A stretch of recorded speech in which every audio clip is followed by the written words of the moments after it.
Hello, dear friends. Welcome back to Real English Conversation. I'm Adam. And I'm Jessica.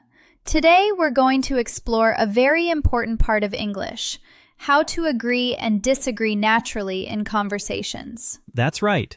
We'll guide you through phrases you can use in everyday English, explain them clearly, and give you lots of examples. By the end of this episode, you'll feel more confident expressing your opinions in both casual and formal settings. We'll also explore the nuances of each phrase, how to sound polite, enthusiastic, or thoughtful depending on the situation. So, get ready to learn some practical English expressions that you can start using immediately. Let's start with a simple but powerful phrase. I completely agree. We use this when we fully share someone's opinion. It's strong and positive, showing that we are in total agreement. I completely agree. You can use it in both casual and formal conversations. For example, if someone says, "Learning English opens doors to many opportunities," and you reply, "I completely agree," it shows enthusiasm and support. Notice how adding the word completely strengthens the phrase. Without it, if you just say, I agree, it's still fine, but adding completely makes your agreement more emphatic. You can also add a reason after agreeing. For example, I completely agree because learning English helps you communicate with people from all over the world. Now, let's talk about how we can politely disagree with someone's opinion. One phrase is, I'm afraid I don't agree. It's gentle and respectful. It shows that you have a different view without sounding rude or aggressive. I'm afraid I don't agree.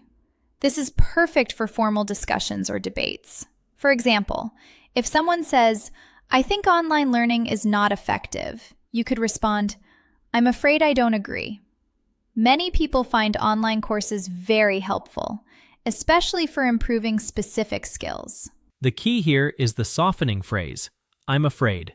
It makes your disagreement polite and professional, rather than blunt or harsh. Definitely. This phrase is very versatile. You can use it with colleagues, teachers, or friends when you want to express a different opinion respectfully. Another excellent way to disagree politely is, that's a good point, but you first acknowledge the other person's idea and then introduce your own perspective. That's a good point, but for example, if someone says, exercise in the morning is the best, you might reply, that's a good point, but I feel exercising in the evening works better for me because it helps me relax after work. This phrase is powerful because it keeps the conversation friendly. You're showing respect while still presenting a different opinion. And it's especially useful when you want to keep discussions constructive. By validating the other person's opinion first, you reduce the chance of conflict. Yes, Jessica, and sometimes agreement can be short and enthusiastic. That's where the word exactly comes in.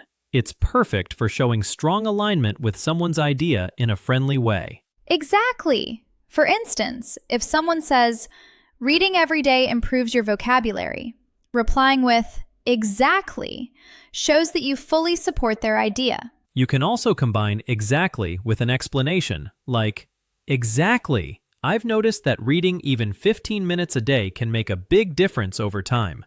This adds depth to your agreement. It's a very natural phrase, especially in casual conversations with friends or classmates. It conveys enthusiasm and shared understanding. For polite disagreement, another useful phrase is, I see your point, but this shows understanding before presenting a different perspective. I see your point, but...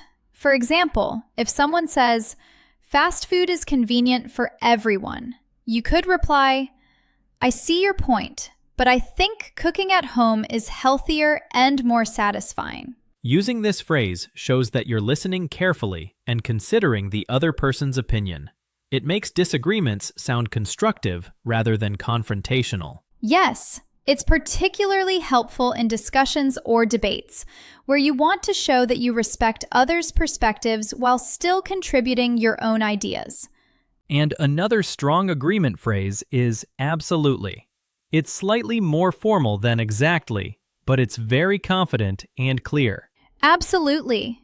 For instance, if someone says, Practice makes perfect. You could reply, absolutely. Repetition really is the key to mastering any skill. This phrase is often used in professional settings, interviews, or discussions, but it works in casual conversation too.